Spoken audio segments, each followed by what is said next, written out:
are now listening to Empty Out the Clip.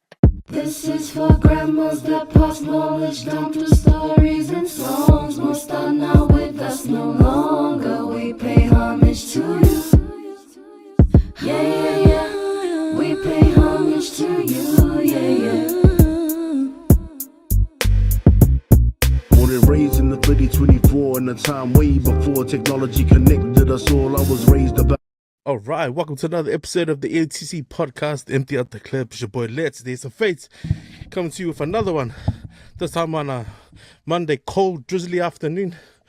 Man, and I'm joined by the man himself. None other than the man who makes it all happen, Producer Cams. What is good, Moso? What's up, man? What's up, Let's, man? Oh, shit. Happy belated Father's Day for us yesterday, bro. Hope you had a good day, man. Yeah, no, it was good. It was a good day. Touch on it on what we've been up to, but yeah, man, it was busy too. So, busy weekend, it went quick. Man, you sounded a bit cocktails. You're a bit under the weather. Yeah, that was end of my my antibiotics I've been taking for a week to cure my bronchitis. Damn. So, a bit wheezy on the chest there, but it's all good now. Just a little cough left, but well, we're not sure if Chuck and the Butcher are going to jump on later on, but we'll get into some shout-outs. Let's go. yeah, man, shout outs to you, Let's, and everyone that's hosting the EOTC, the Chuckster and Eddie, holding it down on the EOTC too. So, yeah, man, enjoying the content coming out of there. Shout outs to everyone that's listening in to the WesWes Network as well, and everybody that helps with the podcast on the WesWes Network too. The boys from the Counter Rock and our NRL podcast, the 135 Footy Show, as well as you guys for jumping on, and everyone else jumping on the movies and TV from the WesWes Movies and TV YouTube channel. We've got 2 podcasts coming out of that. The Late Returns Film Review, we review some old school movies back in the day, and our Channel 135 podcast, where we talk about the latest in TV series reviews and the latest movie reviews as well. So yeah, Nice.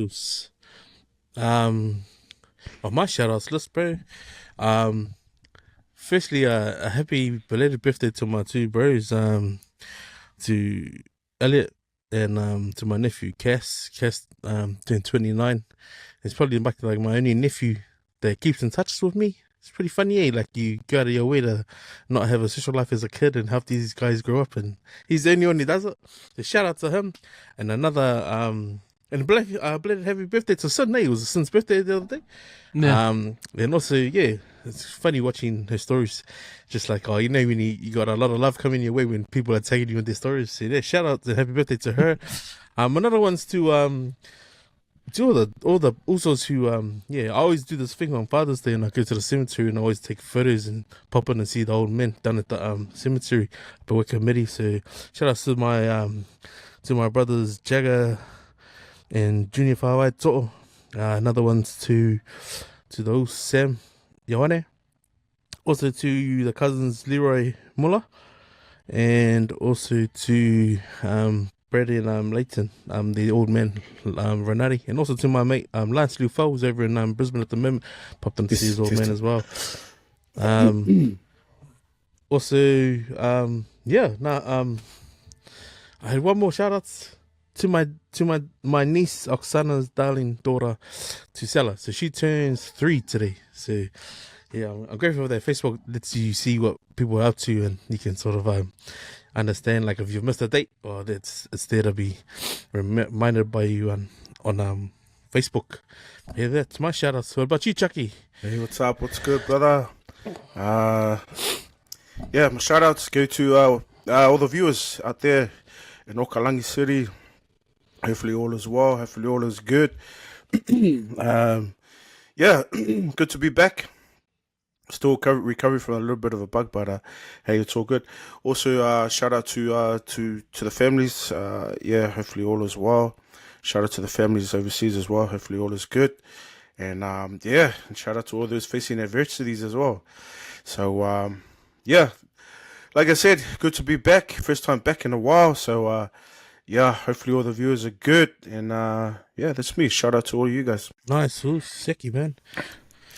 Man, so you can catch more of our content on our webpage, www.weswesnet.com. You can also find us on iHeartRadio, and also Apple, and our other streaming platforms, Spotify, Empty Out the Clip. You can also find us on YouTube. Producer Cams usually uploads each week.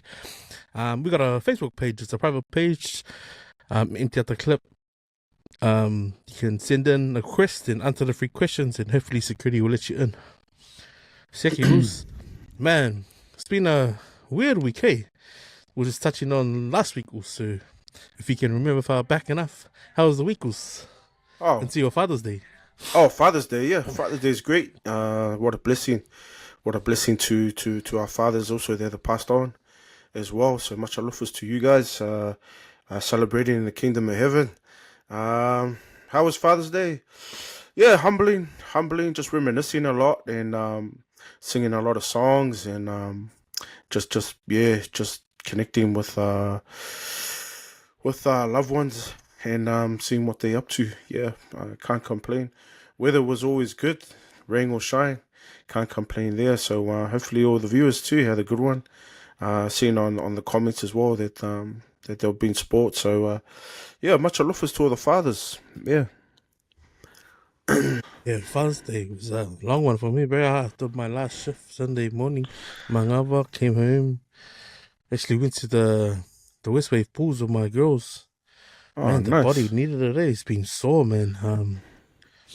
Yeah, almost felt like the gut was coming in my thigh, in my inner knee. Yeah, ended up going to the WesWes, then went to the Makeki after that. My daughter, she blessed me with WesWes gym membership, so now part of that family now. And hopefully, like I told her, like once I get past being crook, man, because so man, it's probably since Thursday last week, bro. I just noticed that my chest was walking up the stairs a bit, chest phlegmy and hard to breathe. Finally went to the doctors Monday today, and so man, just hasn't for I go for a afu, try and shake it off. Yeah. Man. And if it wasn't my chest, surely it was my vibe, man. Wake up, surely it was full of ass there. Say, damn it. Hard artist. I don't know. And I'm putting it down to just being dehydrated because I went to the market and that was after the hupples. And mind you, I'm trying to get my daughters, let's go eat. Yeah. And they're too, nah, I'm locking in. Now, when I'm thinking about the last time I had something to eat at work, it was like before midnight. So I did a 12-hour shift. Fuck, it's now going on 11 o'clock and I still haven't eaten. So by the time we sat down and had breakfast, it's like almost lunchtime. Yeah, that's so true. Like by that time I've fallen asleep, bro. I'm scared. And then, bro, I wake up, all over, man. I was like, damn. Yeah. But I was like, wait, am I getting a fever because I feel like I'm getting a head cold and my chest is phlegmy? Or is it the gout? So I went doctor yesterday, doctor goes, I might have been gout passing, but I don't know if that explains the temperature, but now you are chest phlegmy. Need to take a course of antibiotics, man. And I've had a couple of hours sleep, waking up, fucking the chest is tight, can't breathe properly, and then man, called on sick. He's like, fuck it, this is the way I'm coming to work, bro. Fuck that, if I'm gonna be walking downstairs and shit, and and just trying to, this feels like I want someone to punch me in the chest, bro. But I'm finding like just doing little things around the house. Yeah. I'm running out of breath, man. So it's been tough, eh? Going around, like I said, man, I was recovering for the last 3 weeks sort of thing. I was good for the first 2, but then just the family, the first week they started catching it, then the second week, and then the other family members started catching it, and then the third week I caught it. And then, man, it was game over from there. It was like, bro, that's going around harder, bro. Antibiotics, just when it's whatever lingering. it was. Yeah, it hit me in the chest though, eh? Especially that, also that fever, eh? So, bro. Yeah, but you know what actually got me better? Shout out to you also, because, man, I couldn't sleep for 2 weeks. And then I was just mucking around online, and then you text me that, bro, just hydrate up on the Powerade. Bro, I thought I was missing something when you told me the Powerade and all that. Bro, I was still sweating bricks.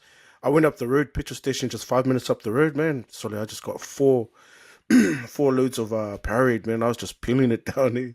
So thanks, man. I was thinking, shit. Did it help? No. Yeah, it did, right, man. his fault. Like when you were saying. Yeah. But I've just been doing the electrolytes and the fungal The vine. electrolytes, that's right.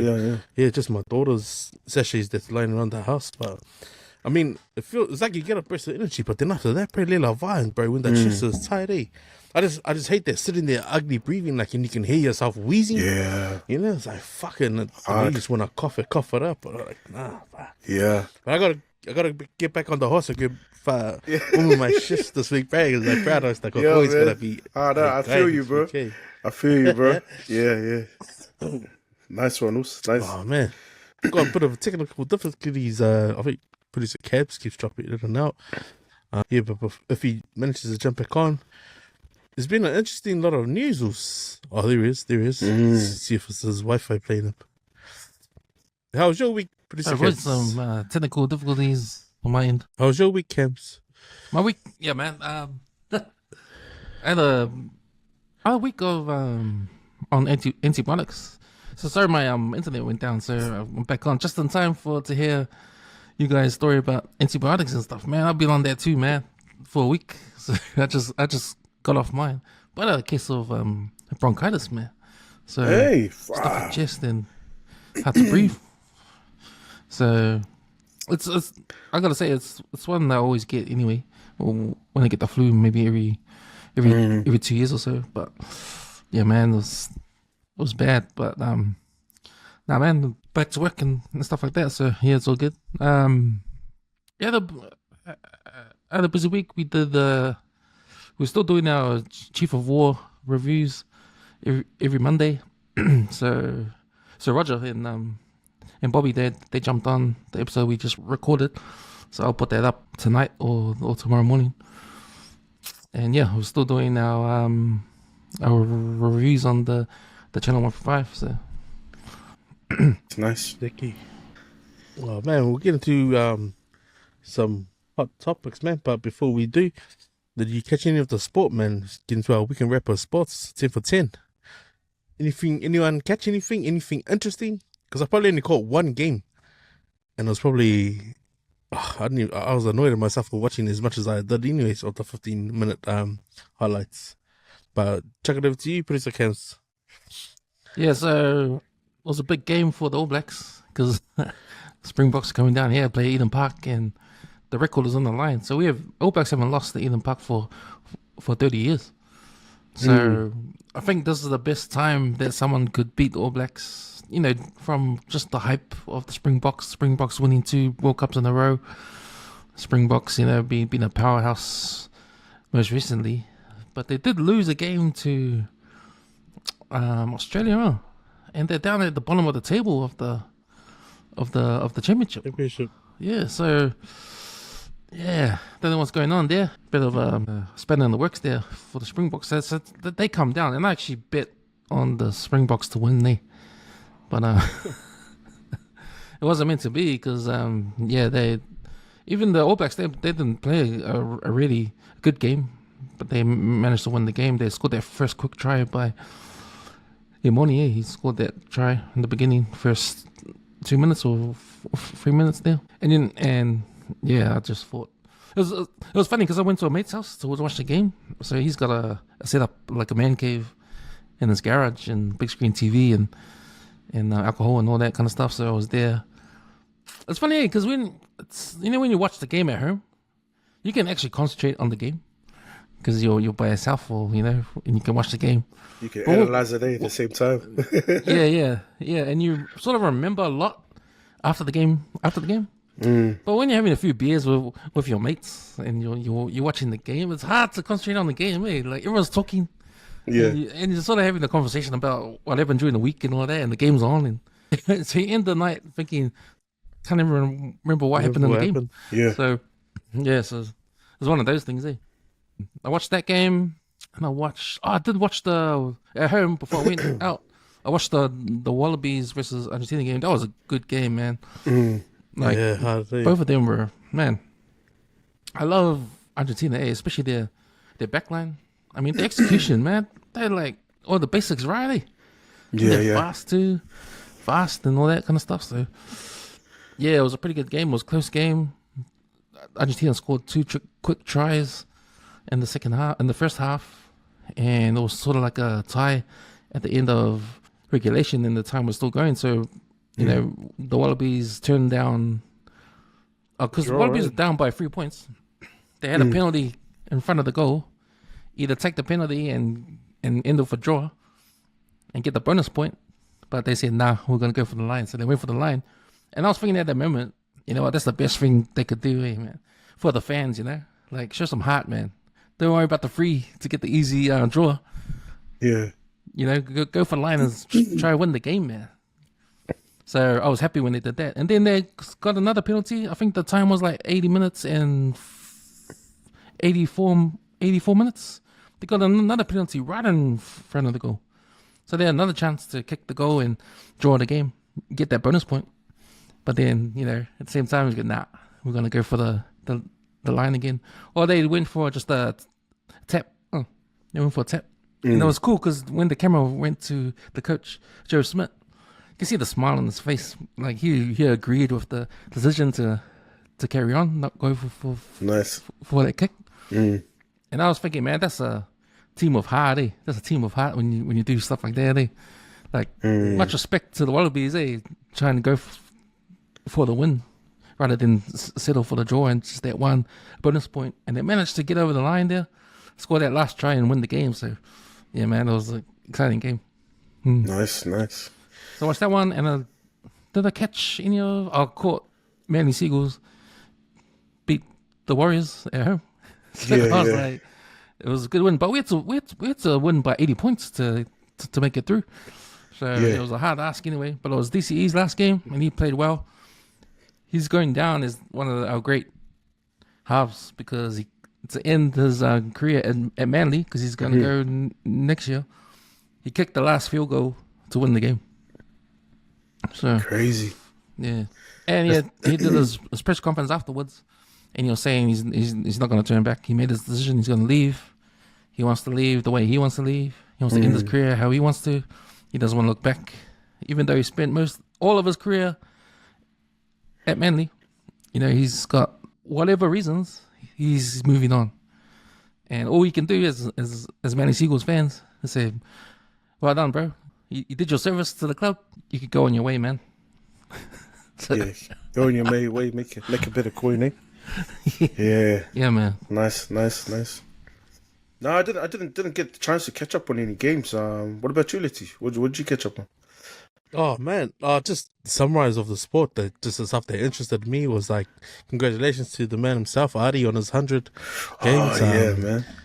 And I want to say, bro, NZRUs are dogs, bro. I swear they're dogs, bro. Because I remember when Mills Mulaney was about to take over 100 games, and he should have done it like 3 or 4 games before Richie McCaw. And there's this whole big thing that they put out in the press that, hey, he wasn't in form, and then all of a sudden Mills was pushed to the bench. Now, if you'd have seen the Super Rugby season that Mills had that year, fuck, it was probably one of the best, bro. And he got shafted. So Richie took his 100 over before he could. So this is probably another thing, like, you know, they've moved past Adi being captain and made him a co-captain all of a sudden, which doesn't speak of the way he's been playing the last couple of seasons. But I just thought it was a bit of a dog move. But I mean, congratulations to him, bro. Like, to do it at Eden on one of those games. But see, this is what I mean. Had he had been picked for another game and not rested, one of those sort of like, oh, you know, because when people lose, right, they don't want to be remembered like Bellamy, his 600 game and he lost, bro. And it was one of those things, oh, it should have been an easy one. And it should have been an easy one. But everyone's going to remember it as this is the 600 games and they got funged, bro, you know, in the top 8. Whereas this game could have been even worse, right? Because that winning streak hasn't been broken at Eden Park. You see what I mean? So that 100 could have been ticked off somewhere else. Like, he could have had it with what's his face over in when they played Argentina. They could have had it together. You know, they could have 2 guys. But I mean, if you listen to how Adi spoke about the crowd reaction, I guess that's probably better for him. Was it Cody Taylor? No. But yeah, and also like just the Ross Taylor came out of retirement to switch allegiance to Samoa for the T20. Like, I thought, man, that's massive news, bro. Like, good on him, man. You know, it's like someone, because he's probably still good enough to be playing T20 like anywhere in the, you know, in India now. Stuff like that. I've been watching out for, and also just Parker picking up his new fight with the dude that knocked out Huni. So that's a bit of an interesting one. Didn't think it's gonna do much game for him. And then the Kieran Thorne retirement, like, you talk about DCE. This was a period in the halves that would have had they stayed together as long as they had, that That's could have right. been like one of the legacies to go, unmatched, and because they were both kids, So just seeing that over on the news, and so it's not so much watching the sport now. I think it's just sort of carry out some of the highlights over the rounds and just over the weekend of like all the sport clippings. I just want to add, also NFL started. The NFL started on Thursday with, I think it was, because over there it's the Friday game, huh? It's the Friday game? No, it's the Thursday game, so it's comes on here on Friday. But the team I support in NFL is the Pittsburgh Steelers, and they've got the new quarterback, Aaron Rodgers, who came over from the New York Jets last year. And Aaron Rodgers is 40 years old, and he's sort of like a superstar. He's been a superstar for a long time, for when he used to play for the Green Bay Packers, and he's been hopping around a bit. He went to New York Jets, and now he's with us, the Pittsburgh Steelers. But we played against the New York Jets, who had their quarterback was one of our quarterbacks from last year. So they did a swap, right? That was Justin Fields. So yeah, we won the game 32-34. So a good start for the Pittsburgh Steelers. But I think the game of the round was the two heavyweights, the New York, the Buffalo Bills and the Baltimore Ravens. So you got the two superstar quarterbacks for those teams. You got Josh Allen for Buffalo, and Lamar Jackson, who was, I think he was MVP last year for the Ravens. So and the Ravens lost that one 40-41. Yeah, it was 40-41. a tight game. Damn. Yeah, it was a tight game. Crazy. But yeah, man, I'm looking forward to NFL. It's good it's back on. So yeah, I'll try to watch more games as I can. On Monday it's a bit hard because these games are at 5 a.m. Start at 5 a.m. on a Monday morning. Yeah, So yeah. I'm watching the second half on the way to work. Crazy. I'll try and catch up on a few of those too. Yeah, haven't watched those in a minute. Yeah, just to catch up on February Wardley. How do you guys reckon that's going to go with Joe Parker? Because it is a fight that because Usofik, his excuse is because he's got to recover, he's got to spend family time and that, and poor Joe Parker is sitting on the fence waiting for his world title shot. But then now they're going to promote this Fabio Wardley, which who took out the also Justice Honey, who Justice Honey did really well. Shout out to his dad as well, Rocky. What are you guys' thoughts about this one coming up? I personally think it's good to keep Joe busy, but for Wadley, I think it's the wrong fight. Like, go another route, pick out another semi-retired or semi-inactive guy outside the top 10. Then come for Joe, because at the moment Joe could fucking be anyone on his best day. Look at Joe's last two fights. I mean, I wouldn't be betting for my boxer who's just come off a good win from someone down under to fight against Joe. Like, I think that's sort of like trying to take the piss in terms of like there's no talent down here, but because Joe's been like since his which fight, I want to say his last two, bro. He's shown too much good form, and I get it why Usyk doesn't want to take that fight. Like, he's scared, man. Joe's too high risk at the moment. I didn't think anyone saw that result of him and Wilder going the way it did and looked the way it did. To be honest, and I think he credits that to being in camp with Tyson Fury as well. So Yeah. I've seen a couple of snippets where he's been on the fence with Tyson about getting some sparring partners to get him up to scratch to this Wally dude. But to be honest, I think it's a walk in the park for Joe. Joe Parker. He's too well rounded, eh? He's too well rounded, man. Yeah, the brother from Ipswich, I think he's 30 years of age, from the UK, Wardley. So he's still got a good, decent right hand. But yeah, once again, I think Parker's the favourite. Hey, I just want to take the opportunity to shout out to probably one of our best prospects coming out from Auckland, New Zealand too. Overall, another Samoan kid. Shout out to the Uso. I'll say it right here on Empty Out the Clip. Keep an eye out for him. Remember the name, Miracle Key. Miracle Key. So right now he's representing New Zealand in the super heavyweight division. He is New Zealand's current amateur super heavyweight champion.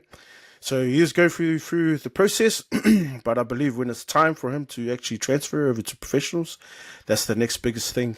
Heavyweight coming out from Auckland. So shout out to 274 to all the brothers out there in Otara.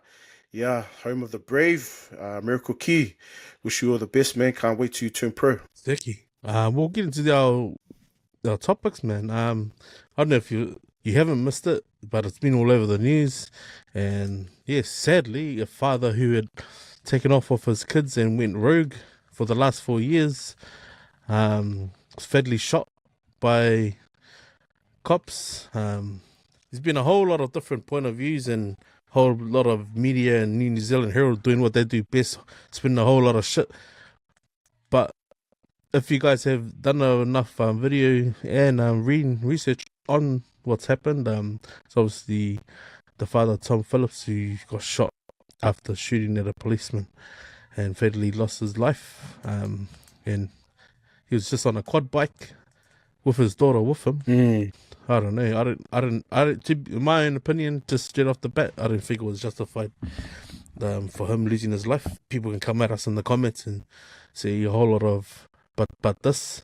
But at the end of the day, the guy was just with his daughter, just trying to get away, man. So chuck it over to one of you guys who wants to go first. But yeah, I just thought, unfortunate circumstances for a man. He obviously cared about his kids and loved his kids to the point that he took them out to teach them life lessons.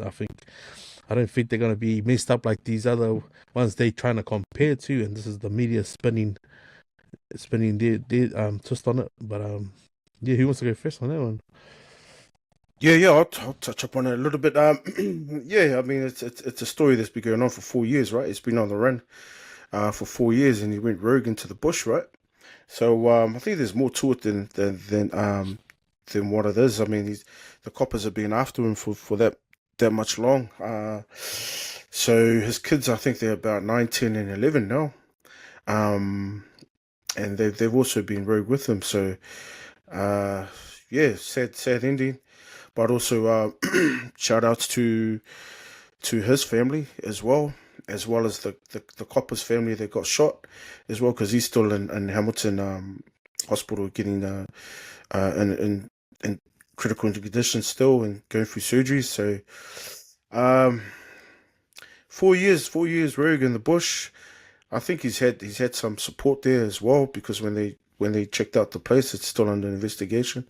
Yeah, there's cars there, 4 vehicles that are there on site as well, but all this other stuff that are there as well. So they're saying what I heard on the radio this morning. He's had some support. So cops are trying to find out who was supporting him through this time within the 4-year period of trying to find him. But also within that 4-year period, he's actually done a lot of burgs. He's held up a bank, a number of things, To my understanding, I think he went into town and held up a bank, And then that's where the engagement with the cop and himself, started shooting. But that's not what New Zealand's about, right? So be safe out there, people. I don't know. Comment down below to the views as well. What's your understanding of the story, and what are your thoughts as well? What about you, Cam? You touch up on the story, or? Yeah, I did. So 2 things came out of this, and one of them I didn't agree with was that woman Dame something. She's heading up a documentary team because they've been filming with the police for the last 4 years, trying to make a documentary about the story about this father who's taken his 3 kids away, because I think it was a custody. Yeah, custody. A custody thing between him and his ex-wife or girlfriend or whatever, and they had 3 kids. She won the case, and I don't know what the details was of that, but the mum won the case, got custody of the kids. He came and kidnapped the kids and took off in the bush and been there for the last 4 years, right? So this woman put up a documentary team to try and get as much footage as they can, and they've been doing it for the last 4 years. So, this tragic event has happened, right? He's dead. The kids are safe. the cops are there investigating, and there's the documentary team right there trying to film stuff. And if you read the article about it, you see the mother just appalled at what. I don't want a bloody documentary straight away. Like, you're gonna make money off this tragedy and make this documentary. Oh, fuck off, man. Like, you know, events like this happen. Next month, there's a movie like the next week, you know, something. It's like, hey. Especially in the small town, eh? Yeah, especially in small town, so bad form there. Yeah, so when I was reading what happened, so he was actually on his quad bike and he was doing a robbery.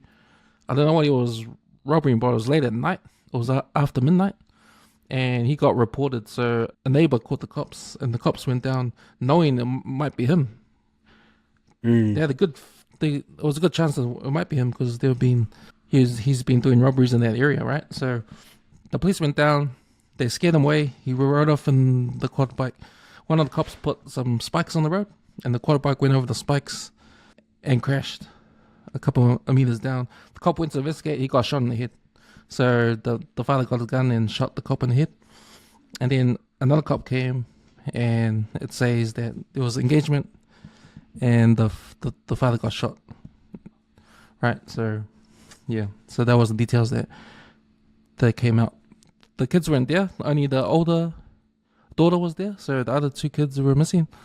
So that whole day was spent searching for the base camp, and they found the base camp like 2 kilometers away from where the father got shot. And man, if you see the photos in the Herald, like, it's like a makeshift camp, like, you know, like huts in there in the forest, and it's like. But when I saw that, I was thinking, man, if you're like got young kids, like, what kind of bloody environment is that to have your kids there? Like, what? And then I was thinking, 4 years of the shit, right? 4 years. I'm worried about these kids, man. Like, I know the father, like, you know, he misses kids, and I didn't agree with what he did. Like, man, like, what was your plan?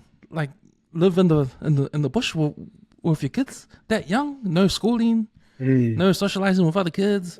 Like, how you gonna live? And you know, it's obvious that it got to the point where they had to rob and steal to survive. So if you see the photos of the campsite that he made up, it's like it's just like a blanket over the trees and like some tents and makeshift table and all that, tires, a few tires, top and a couple of what do you call it, gas bottles in there. So I was like, man, what kind of living for these kids, man? Like, that's the only thoughts I had. I was like, fuck, what was your plan, bro? Like, and I was thinking, you know what? To be honest, I was thinking, fuck that guy, man. Fuck Tom Phillips, man. Like, if you can't handle like what went on, the court decision, court decision in that, you're gonna take your kids and make it even worse. Like, take the kids and live like that.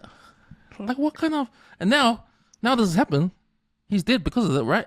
Now the kids have to go back into society. They've been out of society for 4 years. Like, how are they gonna interact with kids again? How are they gonna, how they're gonna be? Like, they're gonna be looked at as like they're actually gonna go outcasts. back in the system before they actually go back into the community. So they're actually gonna go through the system now before they actually come back normally into this community. So there's gonna be a lot of supports around them. Yeah.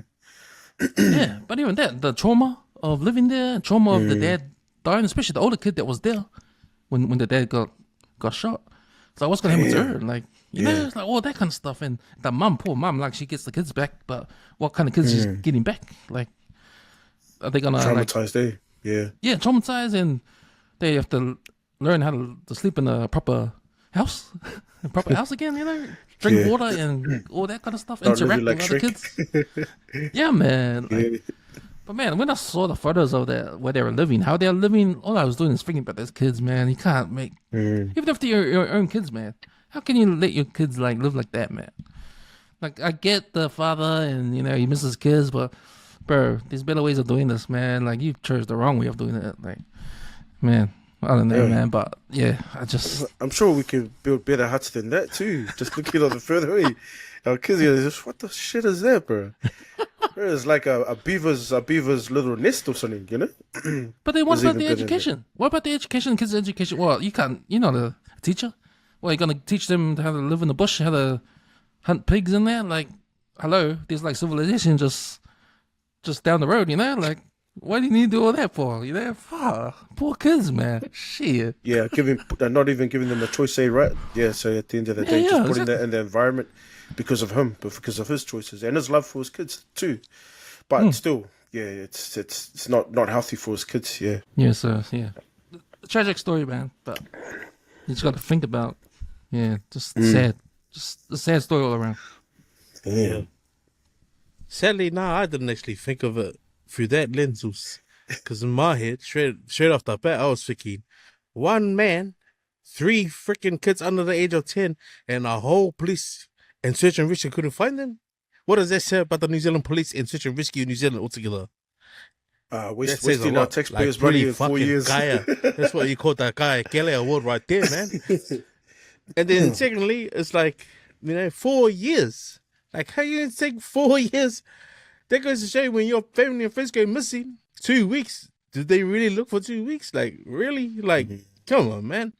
They had footage sent in from a bunch of teenagers deer hunting, and that was the actual footage of them walking past. And that's the only footage they had.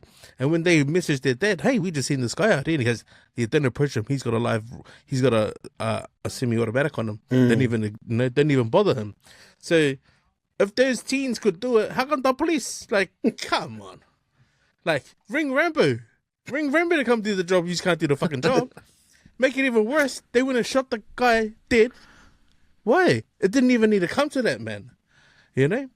They can like, this is smoke and mirrors, guys. They're saying someone got robbed, the police were doing their jobs, yet the policeman was by himself. That makes no fucking sense at all. The cop who approached him was by himself. Had he been with a partner, his partner would have talked him out of it. Don't. Let's just ignore it. Let's just keep hot tracks on him. He's on a fucking quad bike. How far can the quad bike go? We can pretty much literally see it.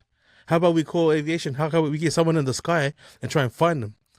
Are you telling me that we pay all these taxes and there's no fucking money to find someone on a quad bike? Come on. Like, that's fucking red flags altogether, man. And now this guy died. I mean, I understand that Prince love, bro, but to go as far as keeping them from the mum, like, she must have been an guy for him to do that. Like, think about it. If this guy went rogue for that reason, Exactly. it's not just him, man. Come on. And like, to be honest, the courts are made up for mothers to win every day of the year. Every day of the year, man. And so I could believe it. Like, hey, if there was obviously a disagreement or whatever, if maybe she's too shy to jump on camera, and what, she's going to get all her family and friends to talk all the goodness that they used to do and, like, try and paint them in this bad light. I seriously don't believe it, and I'm not going to buy into it, eh? Because, a man's love for his kids, hey, they learn survival skills, man. I would love to have done that. And, like, you compare that living to how the kids live in the islands in some of those back places in Fiji, man. They're on holiday. People pay to come and do their stuff over here. So I don't think it was a bad upbringing for him, for those kids. But it's just, could I have ended better way? Bro, they didn't have to shoot him dead, man. And even, like, the approach, I didn't believe, like, come on, man, you're on the run for 4 years and someone goes, hey, stop there. I'm going to shoot. Like, fuck. How are you going to react with your kids, man? Like, of course you're going to shoot at someone if you got a weapon. I just thought, like, nah, man, that could have ended way better, man. Didn't have to end like this. Now, the kids are going to go through way more trauma, Especially seeing this in the news. It could have been just like hey, happy recovery. They're safe. They are now getting the help that they need. We're going to go pay for these kids to freaking snap out of whatever they've been under. But I don't believe that he would have talked a whole lot of shit, man. He would have just been out there knowing his fate if he was gonna get caught, that he was gonna go out guns blazing, man. So, bro, I salute him, man. But hey, it didn't have to end that way, man. Like, that's my personal opinion, and it's probably not gonna be all sunshine and rainbows for everyone watching. But hey, think about it, bro. What makes a man go rogue into the bush? Obviously, a court system that ain't built for him and made to support him, and obviously a lady that drove him up the wall to steal his kids, man. Like, you imagine full custody, no visitation. Fuck, I would have done the same thing, man. I'm gonna say appalling for the documentary team making the documentary. But if it comes out, I'll watch it. Oh yeah, just to see, just to see how good the editing was. Yeah.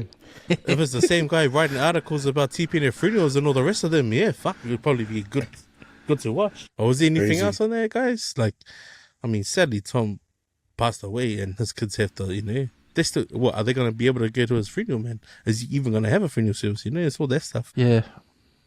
Looks like he was him against the world, eh? Him against the world. I thought. Yeah, man. Well, him against the system. Him against the system. I mean, yeah. Ah, man, shouldn't have ended that way. But hey, yeah. What can you do? You know, the police have got protocols, right, to follow as well. If you've got a man who's got, you know, his hideout has weapons as well, you know, and he's got a history of firearms, and Yeah. it's crazy, man, crazy. But stay safe out there, people, man. Yeah. Thank you, boys.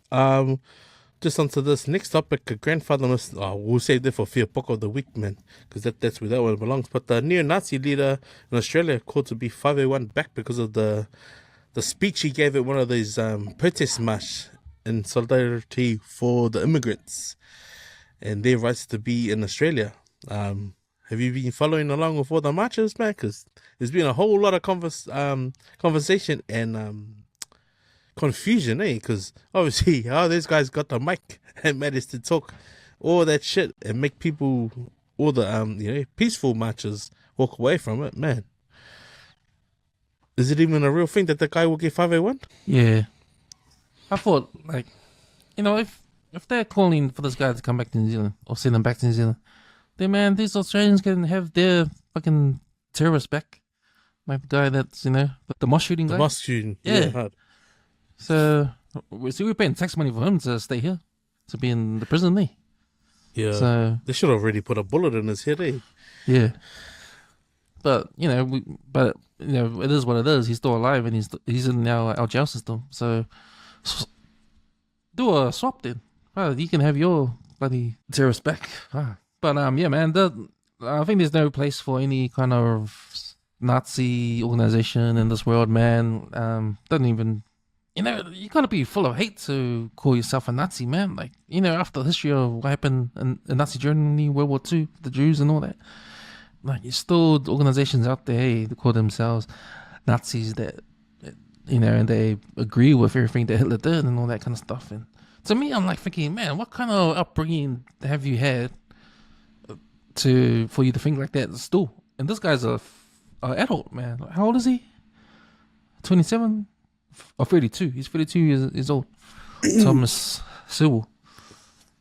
But man, yeah, it's just sad, eh? But man, I don't know, these guys, eh? Like, what was that film that came on about the Nazi and his American brother? History X. American History X. Like, Yo. that shows his upbringing, eh? Because his dad was a racist, eh?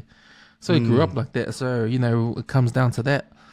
Right, but it was like a redemption story. So he goes to jail for, in the film, he goes to prison for a racist crime, and he turns, and he comes out, tries to save his brother, but it's too late at the end.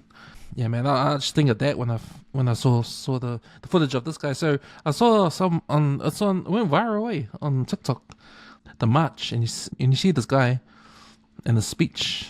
Yeah, that's when I heard that he's from New Zealand and everyone's in Australia trying to send him back. So, yeah, like I said, man, there's no place for that kind of attitude, that kind of thinking.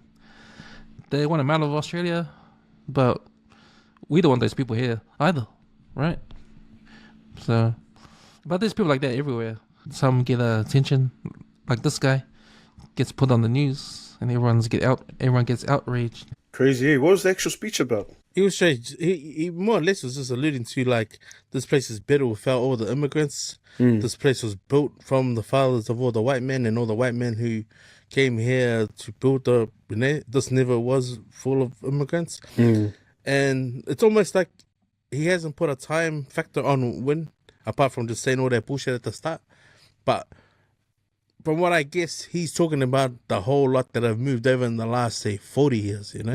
Because he's, like, obviously trying to spin off a whole lot of bullshit. But, I mean, that came off the back of one of the MPs talking about being an original Australian and saying that he had been there 140 years. That Bob dude with the cowboy hat. And these guys, they just managed to push their way to the front and of the march and protest and get on the microphone. And then obviously when people had realized what they were marching for, and this guy had the mic, that was enough for them to be like, what the fuck? We didn't come to march for this shit. So there was a whole lot of people sort of turning away from it. I think what's bigger for him is that fucking, in this day and age when there's social media, right? And you can't change your face, bro. And he's got the fools to go stand on one of their main stages where they're marching and get everyone to sign, because there was like maybe 20 of them that dressed up wearing black, managed to get up the front and then jump on stage and start talking all that shit. And then eventually come off the stage, walk away. There's a whole lot of people that weren't happy with what they said, and then they got undressed into plain clothes. But then the police had to escort them all the way through to your safe zone, so people couldn't, go with them. But yeah, dumb speech, bro. Like Crazy. yeah, that sort of hates. Like, bro, you belong in the jail cell with that guy who shot up the mosque, and they deserve bullets in the head too, bro. Or give them a noose, man. Like, yeah, that sort of shit's stupid, eh? Sorry, I was just reading the end of the article here. So he's New Zealand citizen by birth, moved to Australia, but he joined the Australian Army. So you can only join the Australian Army only if you're an Australian citizen. So he might have dual citizenship. Dual citizenship. Yeah. So it might be impossible for him to get 501 because he's an Australian citizen. So, and they can't revoke it. It says here. So he says it's more likely that he's got dual because he was in the Australian Army. Man, if he served time in the Australian Army, he would have seen a lot overseas. I mean, I thought that would be enough for him to be educated about different people's cultures and values and where they come from. Pretty sad for him to for neo-Nazis or whatever using anti-immigration rallies and all that, and then to have a say and have a platform at that time. But hey, he talk about migration, man. He's a migration himself. So the land actually belongs to the Aborigines. So relax. So yeah, I mean, maybe do your history a little bit more, which I probably he really knows, but look into it a little bit more. I mean, at the end of the day, like every other day, man, it's unnecessary and it's negative. Especially on a platform like that. So yeah, that's all I gotta say about that one. I haven't really been following it, but man, just bad energy, and just hate. Who needs that, man? Who needs that? And I would say like that, like you guys mentioned, the true story American history, American X or whatever it is. That dude went inside. He pretty much got rehabilitated and re-educated. Re-educated, and came back a new man, and knowing that hey, outside of their little world, there's a world, there's a world, and in their own little worlds, there's no value in it, there's no merit in it, except for hate. So yeah, that's me, man. That's all I gotta say about that. We gotta go into our comments corner. So just from the article that we just shared, we got a comment from Tauhakau Maka says, send some of the Brown brothers back and call it because bad character, they can't beat around the bush on this one. And then another one from Edwin Stefan Xavier say, New Zealand born LOL. Yeah, it's a bit crazy, yeah. Like, I think that's a bit too extreme, for this day and age, especially with the work and the LGBTQ. Like, that's just, bro. Maybe you give it a title, eh? Nah, Seki boys. Eddie's not here, so there's nothing from the YouTube channel. But we'll get into some local sport and news. Oh, sorry. The article. So just on a topic that we touched on. It was going back almost a month now. It was about a young boy, Kaya Karoria, 15-year-old, who died on Mother's Day. There's finally some news around the what actually happened, and they've actually arrested a kid in connection to, I think it was a 20-year-old, for the stabbing that took place in that cul-de-sac on the night of that party, which is some good news. Hopefully they can bring some closure to his parents and to his family. There was other reports of people who had not come forward, who were there, eyewitnesses who didn't come forward, that they might be given a harsher or being charged for withholding information, for this case of this 15-year-old who passed away. Yeah, hopefully his parents will get some sort of closure and some and feeling a bit more relieved that justice can be served for the loss of their poor boy. Yeah, real unfortunate. Also to the local sport, from the top 4, they've actually managed to pick a New Zealand Barbarians team versus a New Zealand Schools. So in the up and coming rest of the month, I think 21st to the 23rd, you'll be seeing some extra secondary schools talent out and about. Unfortunately, it doesn't cover all those regions because some of the Barbarians has only been picked from the teams that played in the top 4. And the secondary schools is obviously the best of the best that they've picked through the system. But I'm looking forward to seeing the New Zealand Barbarians take on the New Zealand secondary schools, and that's supposed to be on the 21st of this month. Yeah, that wraps up our local sport and news. Let's get into what you've been watching. Start with you, Chucky. What I've been watching, what's that new Superman?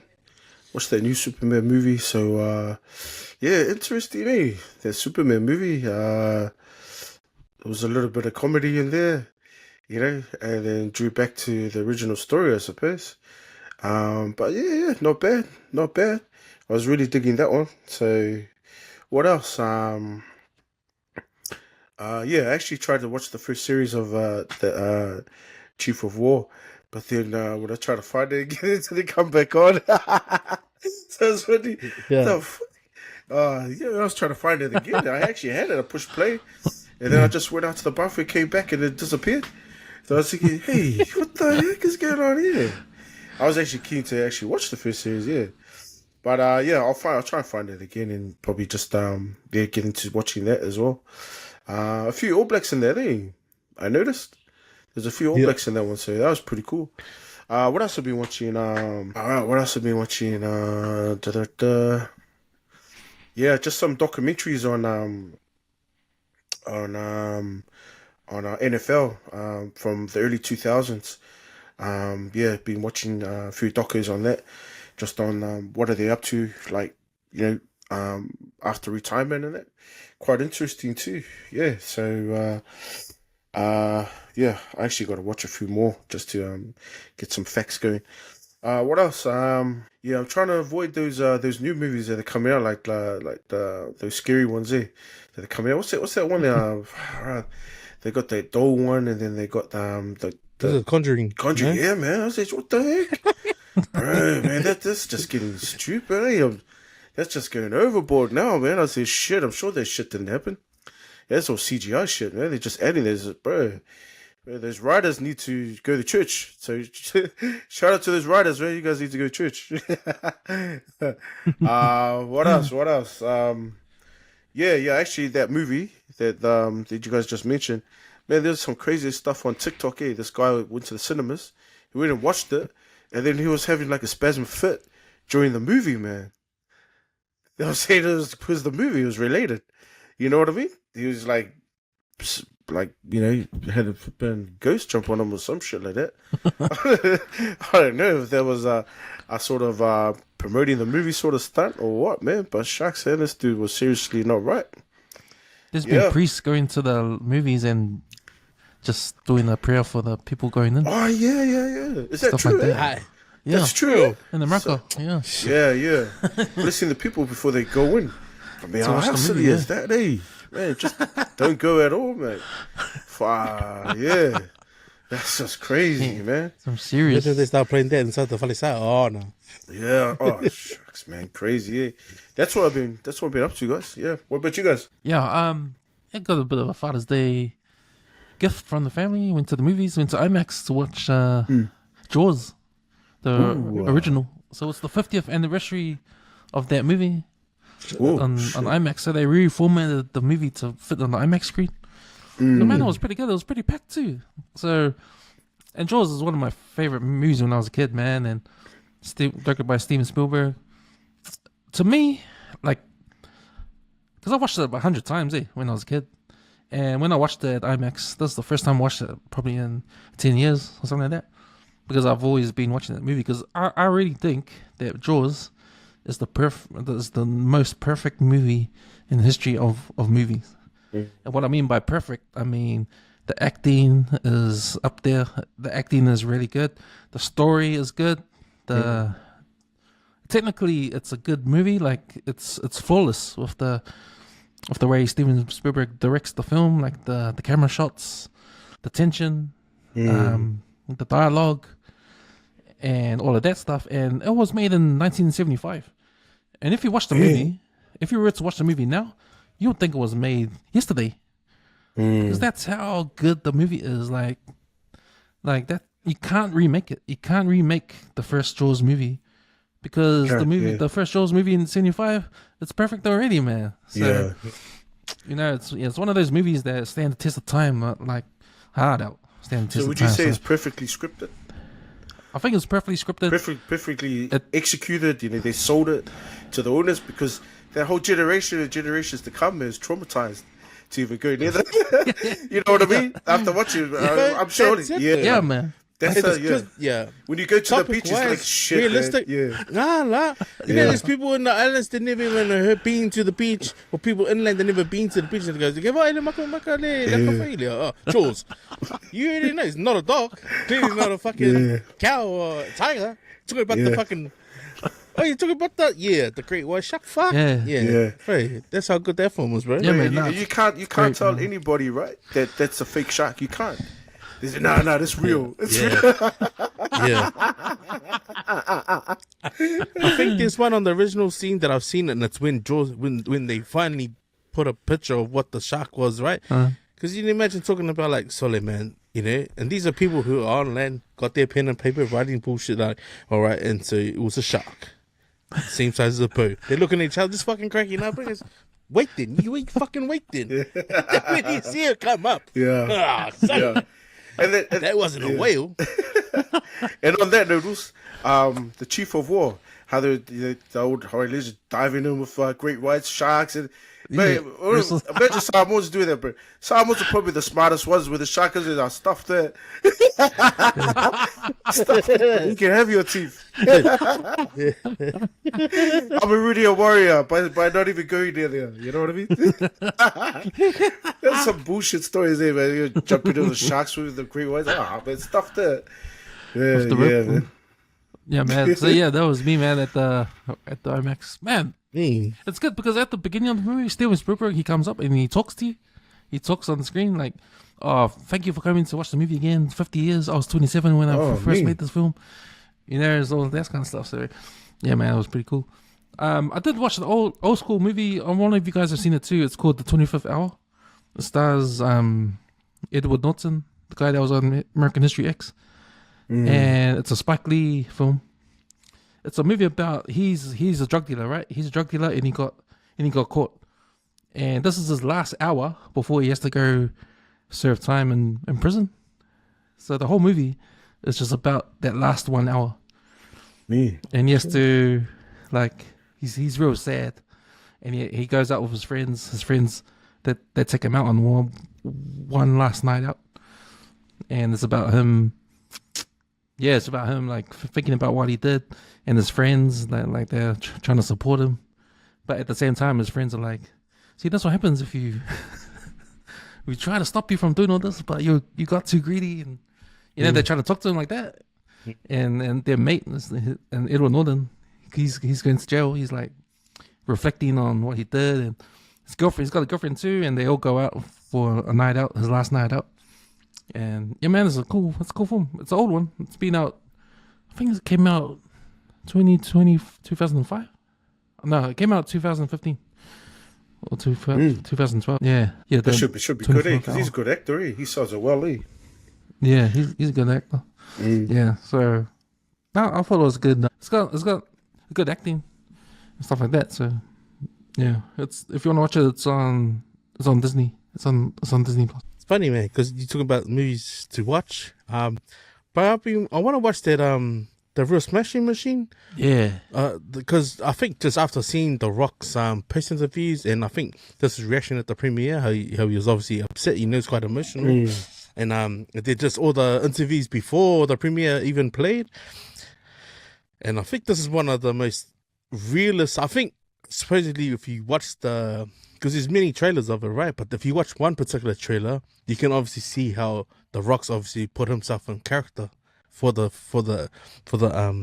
part. And I think just straight off the bat, when the producers was like saying, without trying to tell him, but like maybe lose a bit more muscle and get more lean and rip, and because The Rock said, "Sweet, I'll do it." Then he obviously went on that fast, and bro, if you see him, his physique in the films, like he probably looks better, like in terms of muscle and like his mass and the way he's ripped there than he did when he was in WWF, man.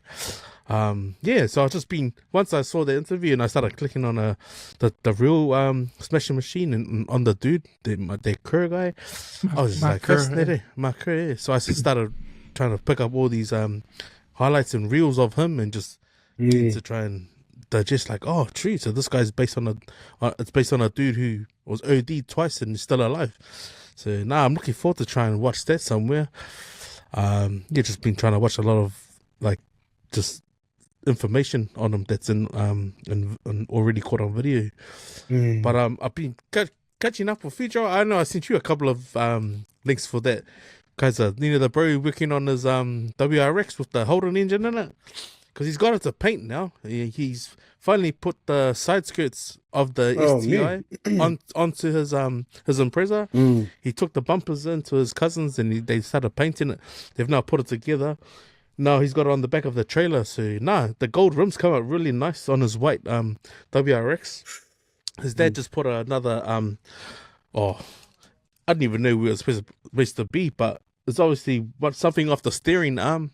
The dad turned it into just a motor mount link to stop the vibration of the engine on the right side. It doesn't have power steering, but it's got an electric steering, so it was pretty cool just seeing Future, all the work that he's done on his WRX. So he's taking it down. It's on the back of the trailer. He's heading down to Palmerston North to get it tuned. That's been mean, just watching his films of just him getting his car up to par. And then just on TV NZ Plus, bro, I started watching this, I don't know how long it's been out, but this New Zealand film, it's probably like 6 episodes, but it's called Dead Ahead. It's pretty choice, eh? Me and my girl started watching it. We just clicked on it, watched it. There's a few all New Zealand actors.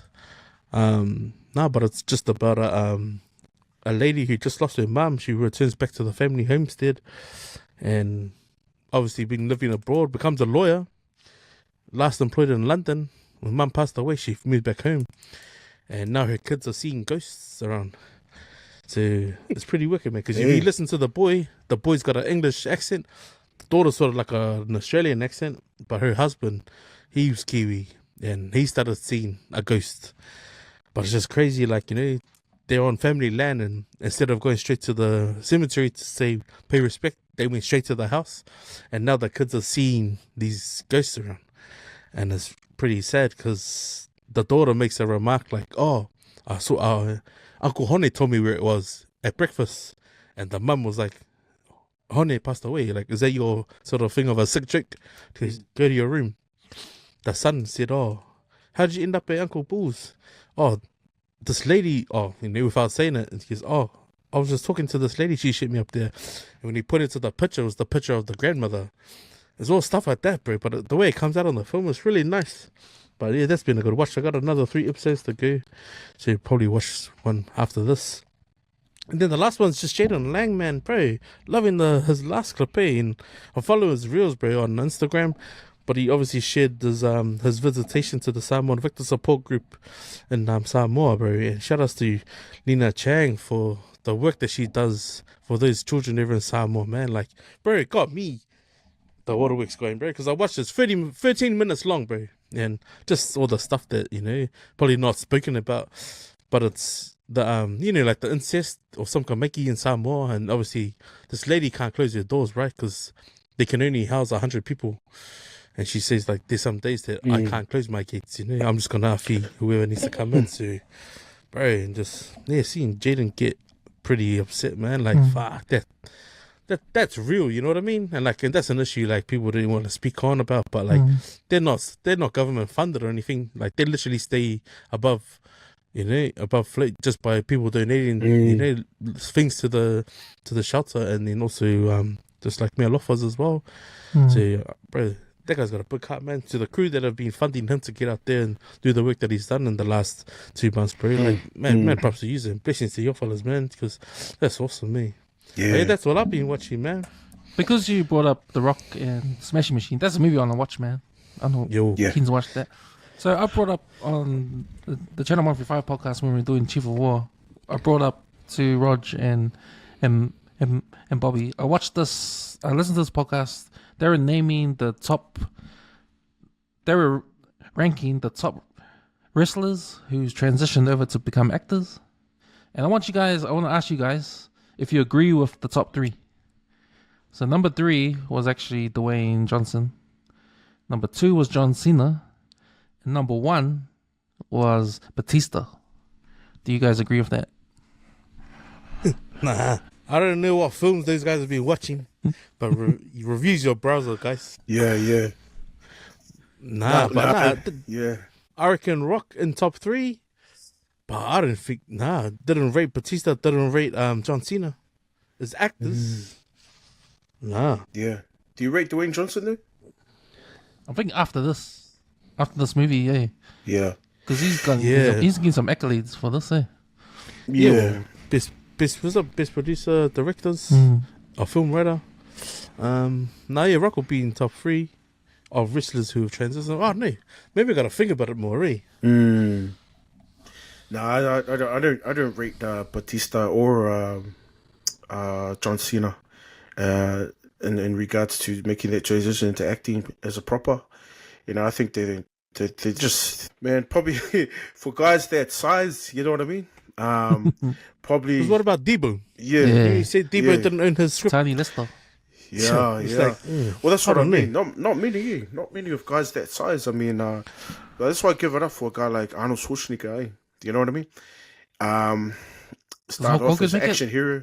Hulk Hogan in Rocky 3.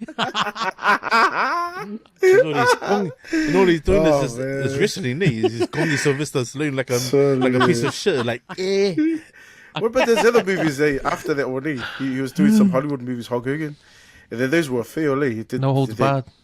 Yeah, something like that. Yeah, No Holds Barred, and man, that's what I mean. I can't even remember the other one. But he was on. I think you could put Terry up there because he was on Thunder in Paradise back in the day. He was like the Lils on the water on the shore in his hometown. So it was like, Terry would be up there. Come on, Terry, come on, Walton, Yeah. But I think like with Dwayne Johnson, he can't really specifically play those drama sort of movies, in character. You know what I mean? It'll be a bit of a struggle. I'm sure he can. Just got to find a different angle. This is a test for him. This Smash Machine. This is his first serious acting job. I think that's why he's emotional because it's an actual true story that he really needs to tell the story.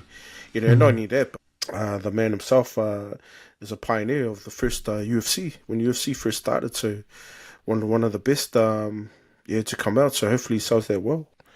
I'm sure he will. I'm sure he will. Yeah. But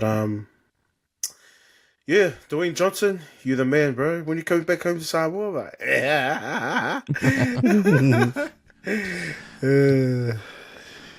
Second verse, what was it for time? We'll chuck up. We don't have a Fia Poko of the week this week. But I'll chuck up a couple of quick fire questions and opinions, bro. Give you a minute each. But I don't know if you guys saw the Maris couple that stole the team funds, man. So obviously the Maris Saints under 7s who doing all the bit to fundraise for some money, got the whole lot of pick a number, donate, and that's what you're gonna think. It's gonna go towards the team funds. And then the couple spent the coupe, man. Come to the start of the season, they had nothing. All the way through the season, still nothing, bro. You gotta check your 5 cents.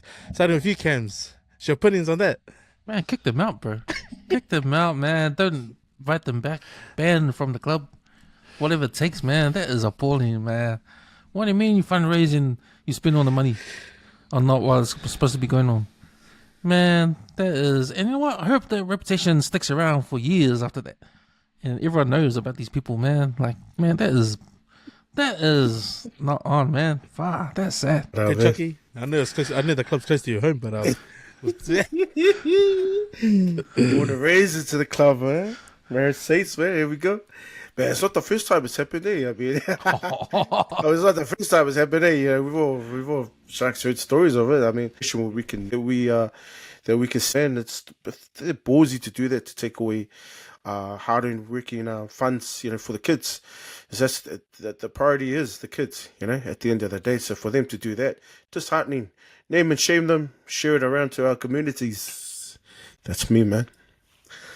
Yeah, boss picking there. I think if you're gonna have tainted numbers like that and get involved with another team like Hakula, Tonga, just in this tournament that just went, bro, shame on you, man. That is the meanest fucking ma to your family, especially because your name is attached, you know, to like to the rooting families of the MMT and Hakula Rugby League altogether, man. That's embarrassing, man. Do better, guys. Come on.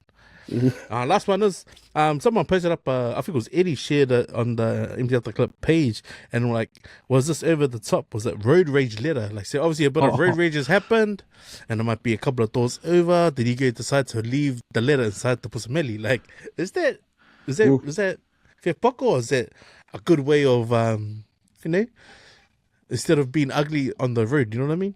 So obviously someone's seen that car pull up into that house and then the car stay at the house. So might as well go write a letter, then tell me, relax when you're in the lights, eh? Make sure you indicate.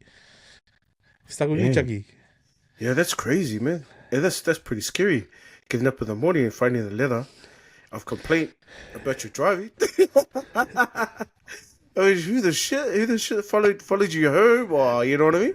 Or I think these days you can Google that shit up, man, and get that information, even though it's supposed to be a privacy act. But I think the people that did it, I mean, take note, because they actually took the time to actually, you know, write a letter and then send it to you by email, and then let you know and put you in check, you know, how bad your driving is. Because, hey, have respect, man, because we're all road users.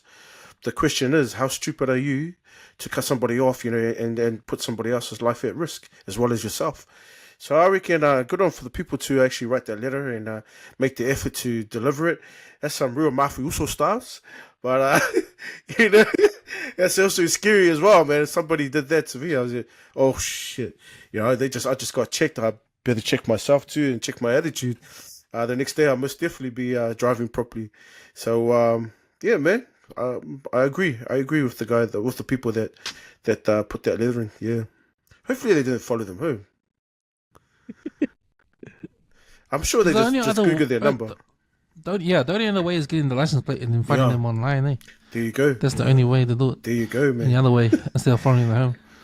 But man, if this was like, if you did this to me in Hamilton, and I delivered to your house in Auckland. Hey, this guy. Yeah. But you know, but it must be a Karen, because they actually typed it out and printed it out. So we went to a lot of lengths to get this letter delivered the way it was. Typed out. It wasn't even written out. But yeah, she's a professional. Right. She's a professional. Yeah, professional Karen girl. But man, you guys are right, man. Like, effective. It's effective. You're right, man. Imagine waking up in the morning, going to your car, you see this note. Man, you're gonna fuck. You're gonna move house, or yeah, man, it's gonna make you paranoid. You'd be looking all around, you know, what the shit. Yeah, Brett, it's harmless. Wait, I don't know if it's harmless because there's a lot of mind fucking going on. Yeah, hard. But it's effective. You'll learn your lesson fast. You'll learn today if you saw that letter on your car. Shit. Karen's living rent free in those people's heads. You know what I mean? Hard up. Nice, Seki. Just before we knock off the mics, I'll ask you one more question, and this is gonna be our memory lane as well. For those who didn't grow up privileged, name something you thought was a luxury when you were a kid. Just a wrap off our Father's Day sort of weekend. I'll go first, man. Ice cream. Yeah, I was gonna say that. Bro, ice cream. There's a 5-liter tub of ice cream in the freezer, right? And there was fuck all me inside the cupboard. Bro, I thought to myself, bro, we are some lucky kids, man. Straight up. You know, because you know how much it costs for one scoop of ice cream on a cone. We got a 5-liter ice cream literally in the winning, man. rest in peace to my old man. That's one of the memories I knew we were always gonna have ice cream in our fridge, man. Me. Yeah. Because, you know, my dad, my old man, he's always at the TAB. So if he wins, man, it's a big treat when he comes home. He shouts at all of us. So those are the treats. Nice. Lottery, bro. Lucky for you, man. We actually didn't have any ice cream in our freezer. But one thing I remember, those bottle top drinks, the orange, apple, pineapple ones. I don't know, going way back. They used to deliver it by truck. Yeah, and I remember my old man and my old lady used to book it in for Sunday for kongai and that. The truck will come around with a crate of those bottled drinks there. Yeah, I forgot what they're called. They're like taxi drinks, like back in Samoa. Sport ones, Sport. Yeah, that's the one, bro. My man. Sport drinks. Yeah. That was a luxury. Yeah, that was a luxury. We hardly had that. It was like flipping like once a month. Yeah, when they can afford it. Oh man, that's a good one. Also, it's gonna bring tears to my eyes now. Seki, man. I feel Poko of the week because we don't have any videos up, but definitely has to go to the grandpa who picked up what he thought was his grandson from the daycare in South Sydney, Australia, and then realized that the staff member had mucked up after 2 hours. Now, this kindergarten has been all in the news all of last week, and obviously we had ex-employees say, hey, there was a whole lot of red flags when I was working there. So she obviously took her no pay rises in the last however many years and decided to get and spend them, man. But man, if that's not Fia Poko, bro, I do not know what is, man. Like, because who picks up a kid and realizes only after 2 hours later that that's not my grandson? So shout out to that granddad, and I don't know, like he used to, but yeah, that is not how you want to end the day, man. Far out. Seki boys, that's pretty much the episode, man. We'll get into some last words. Let's go, Chucky. Yeah, last words. That bug's crazy. It's contagious. My daughter just went back to school, so she's been away for like just over a week because of it, and she then just got back to school. So last words. Good luck to my daughter's school because they got their Cali Fest coming up this Friday. So looking forward to checking that out. Hopefully they got some food down there. So got to check that one out this Friday. So shout out to the Cali Fest, and all the best for all the students and all the schools that are involved for that one. And also be safe, be kind, and just remember your reaction is a reflection of your character. So relax, think before you react, man. Don't get anxious. We're better than that. Us men gotta learn how to breathe in and out, exhale, inhale, and then throw an uppercut if you need to. That's me, man. To the viewers, salufatu. Yo, man. Thanks for you guys for having me on the podcast. Thanks for everyone that tunes in to the WesWes Network and all our content. Man. Remember to check us out on the website weswesnet.com. Check out our articles and our links to all our podcasts there. We're going to drop a late returns film review soon. I'm still in the process of editing it. Just got the last half an hour to go. We did a review on the old school movie starring Sylvester Stallone, First Blood. Myself, Bob, and Simon. So that movie review will be coming out soon. I'm trying to get it done mostly before the weekend or maybe on the weekend. And thinking of the next movie to do after First Blood, I was thinking about doing Conan the Barbarian. Oh yeah, that might be the next one. So if you guys want to jump on that one, we'll do Conan the Barbarian. Yep, and we'll just who dressed continue. up like Conan after watching the movie?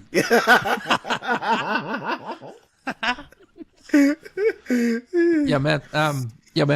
We'll get some of you guys to jump on that one.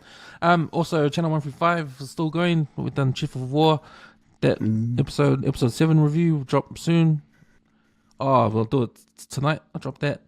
We're gonna record 135 footy show. I think the boys are gonna preview the upcoming games of finals footy, and we're gonna do 2 more Channel 135s this week. We're gonna review latest episode of Alien Earth. And then Friday we're going to do latest episode of Peacemaker as well. So yeah, a lot to look forward to. Thanks. Me. Nice. Shoutouts. My final words is just yeah, man, keep warm, and obviously tick things off, man. Unless then your thoughts become stale if there's no action to those thoughts and actually getting it done. So yeah, just before I knock off, shout outs to my tokos, Alfred and Dolo for catching up on Saturday. Appreciate you guys for making the time for me, man. And I know everyone's short of time and always busy, but I appreciate you guys taking the time to come and hang out at WesWes. So, yeah, you know what it is. Get late in the level. Yeah, that wraps up our episode, fams. Thanks for tuning in. Good to see you again, producer Cans and Chucky. So if you made it this far, man, smash that like button, give us a like, subscribe, and share. Share some love for the WesWes Network, man, where we give our Pacifica point of view in one shot and no restriction, man. That's it, boys. Let's get the fuck out of here. Oos, para.